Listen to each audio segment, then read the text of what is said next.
Variety is the spice of life for people and for herbivores. Like us, herbivores satiate on familiarity and thrive on variety. This combination causes animals to investigate new foods and foraging locations. Management that creates options helps meet the needs of all individuals in a herd and, in the process, better utilizes forages and landscapes. Makes me think of a story. Summer before last, planted a garden at the house, and I planted some really nice sunflowers right at the back of the garden, a row of them along the back, and it's adjacent to a pasture we have. And in that pasture, there's a nice variety of different plant species. Well, my wife Sue said, I wouldn't plant those sunflowers there at the back of the garden. Sheep are going to eat those things. No, they're not going to eat them. There's plenty of variety here on the pasture.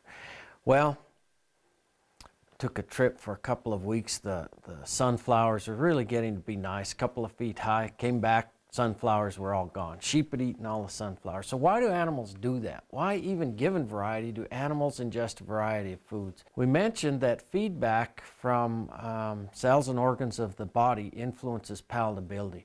What we've come to realize is that eating any food to the point of satiety causes a mild depression in palatability for that food. It's not as palatable after eating that. The more adequate the food is relative to nutritional needs, the less the depression in palatability and the shorter the time period that lasts. Conversely, the more deficient the food is or the more excessive the food is relative to needs, the greater the depression in preference and the longer that lasts when you give animals choices. And it's simply a function of the body satiating on nutrients and toxins in the food. And that satiety is manifest by a decrease in preference for the flavor of the food. And so what do we do from the human standpoint? I think back to the old school days, and it's how many ways can you cook hamburger? It's the same basic food, hamburger. But what we do so that we avoid the aversion to the thing is one day we'll cook it as chili, the next day we'll cook it as spaghetti, the next day we'll cook it as enchiladas. We keep changing the flavor of it so that we can continue to eat it. I've also become the grocery shopper in our family over the last couple of years, and probably the number one challenge I face in trying to keep my wife and daughter happy has to do with variety. What do they say when I come back from the store? You always get the same old stuff and we're sick of it. Well, I don't see you vomiting on it. You don't have to. The point is simply that these feedbacks operate in subtle ways to change preference, and it becomes a kind of a force pitching the creature out to continually try new things. And so you come back to this dichotomy between the familiar and the unfamiliar. Satiating on the familiar is one way to encourage the creature to try new things, to explore the unknown. And that's built into the body. The other way that happens is when the availability of resources in the environment becomes scarce, then again the creature's forced to try new things. So there's two things that operate to try to encourage creatures to explore the unfamiliar. Our views of food preference and palatability and where those things are coming from have been based a lot on what we observe animals doing in the field. And we've not even realized perhaps the big role that we've played in shaping what animals are doing, and also that it's not necessarily set in stone what they are doing. One can argue, for instance, based on some of the work that we're doing nowadays and some of the things that Ray Bannister's done, that we've trained whole generations of animals to eat the best foods and to leave the rest. I was noticing the snowberry was a real infestation point for noxious weeds. And we started in arguing with John Lacey. He was a state range specialist at the time, and he said cows don't eat snowberry. And he sent me a pile of research that just kind of proved that a cow will not eat snowberry. Well, we had noticed that our cows would eat it when they were getting short of everything else, so I started to talk on the people who did the research, and this one was done over in North Dakota, and I said, that old boy believes in take half, leave half, doesn't he? He said, yeah. And And that was the reason they wouldn't eat snowberry. And there was some done out of Utah, some research done out of Utah, and they showed no snowberry use. But then they forgot to move the cows in time, and the usage on the pasture went a little bit up, and the snowberries increased significantly. The usage increased significantly. So that severe grazing really crept into it, and we started severely grazing, and we could get about 100% use on that snowberry by modifying, forcing them to eat it. And after you modify a critter to eat snowberry and eat brush and put them in the pasture, they'll start eating it right away. They'll kind of select a little bit here. I noticed that this morning the heifers were down there early in the morning eating the snowberry, and then they went up and ate some straw off the field after they ate the snowberry.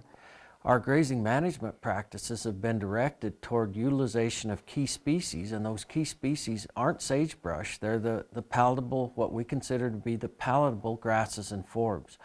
What we're learning, though, is that animals can mix different plant species, the ones we consider unpalatable with the ones that we traditionally have considered palatable, and probably not only increase intake, but also enhance the productivity of land and better maintain the biodiversity of land.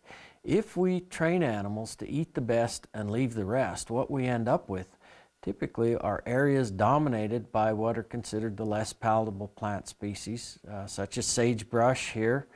In Ray Bannister's case, snowberry is a plant that he really worried about quite a lot. What Ray was able to do was retrain his cattle herd, though, to eat snowberry, and so now they mix that with the rest of the plant species. Rather than eat the best and leave the rest, they mix the best with the rest throughout the grazing season. When animals eat unpalatable foods, high in toxins, their needs for nutrients increase. When people supplement with nutrients, or when animals are able to supplement their diets by eating nutritious plants, they are better able to ingest foods high in toxins. For example, sheep and goats eat more sagebrush, a shrub high in terpenoids, when they receive supplemental macronutrients. Thus, the diversity of foods influences the ability of herbivores to eat a nutritious diet. We're learning that the nutritional plane the animal's on really influences its ability to ingest toxins. In the past, we've thought, if you want them to eat unpalatable foods with toxins, just force them, starve them onto those. Well, that's the worst thing that you could do. We found that through appropriate supplementation, and it needn't be a lot of supplement, you can virtually get animals to double their intake of foods like sagebrush.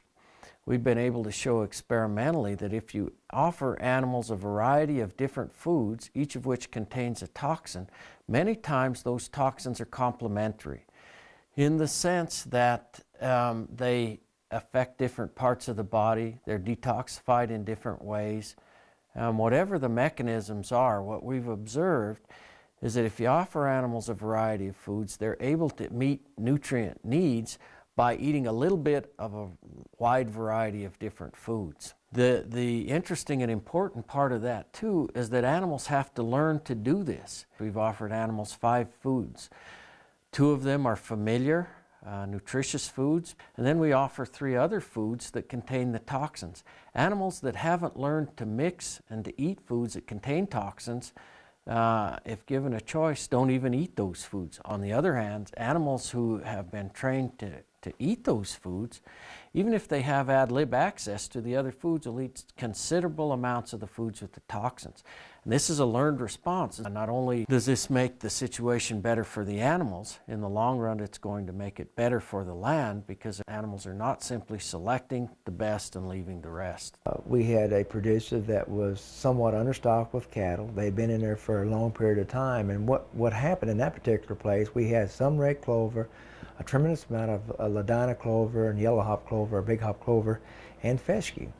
And when the cattle were in there throughout the spring, what happens is that as that grass came up, the cattle had a tendency to go in and select the clovers out. And when that regrowth got back up there and got a good bite height to it, they'd go back and selectively graze that out. Some of those areas out there, you'd have a big area of fescue, and the clover was grazed right out of the middle of the fescue. You'd have a hole there where they just went out and nipped everything out within that one area of fescue.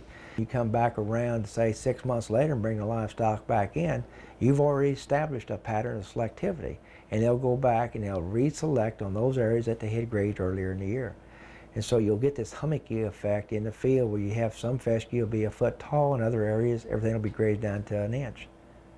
The one way we can counteract that here in Missouri with producers is to go back in either to hay or clip those areas and get our growth back and get it uniform. And that's the way you have to get them back on track once they've established that pattern.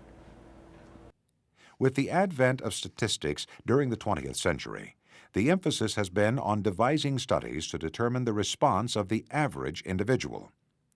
While these studies have helped us better understand biological processes, they have overlooked the importance of individuality. We base information on averages obtained from populations rather than variation among individuals. Nevertheless, anyone studying nutrition or toxicology knows that individuals vary greatly in needs for nutrients and abilities to cope with toxins. Biodiversity becomes very, very important then. Diversity of options for individuals, because that allows the uniqueness of each individual to be expressed in terms of preferences for protein and energy and ratios of those two things. If you take a very uniform group of lambs and look at their preferences for those, be a huge amount of variation. Same sort of thing can be said about toxins. When we look at the response of individuals to toxins, where the same dose of a toxin may deter 70 or 80% of the individuals in a population, there'll be another 30% of the animals that'll eat food with the toxin without any problem whatsoever. And again, that's simply reflecting the uniqueness of the individual and abilities to tolerate ingestion of the toxin, ability to detoxify the compound, and so forth. In science, variation actually a lot of times is the enemy. We're interested in means and in comparing means, and we're not interested in variation, and yet variation is really what drives the system. The individuality keeps the system running. It's a variety that is real important, and that's one of the key functions of stability, that you have this variety. But you've got some cows who adapt to eating sagebrush. Some cows might have a bad experience with sagebrush and won't eat it. And you got some cows that will eat sweet clover, some that don't want to touch it. And you got some cows that will eat trees, some cows that won't touch it. You got some cows that eat the old dead stuff, the other want the regrowth. But when you put them all together, they make an efficient harvesting machine. And those are one of our 3 goals in range: to make a robust range, to increase the biomass to max, and get efficient harvest. And you have to have that diversity to get an efficient harvesting of that range system. Understanding the importance of variety and the uniqueness of individuals helps people to better care for animals and land. But that's only part of the story. People also must understand how managing where, when, and how long grazing occurs can enhance the performance of animals and the biodiversity, that is, the number of plant and animal species on landscapes. If you watch a herd of elk, if you read about the herds of bison, they weren't in one place very long. They were there until everything was eaten, and then they were either chased away by predators or they moved in search of more forage, and they were making a living. To do that, they basically controlled how long they were in one place, or the resource did. Well, that's all we're doing. And we're just saying, okay, 2 things: how long they're there and when they're there. So we go out on Greeno Mountain. Last year we didn't use it at all. We were going to use it in the winter, and we got snow up to our ears, so we didn't use it. This year we went out there early spring, used that pasture, and used it pretty hard.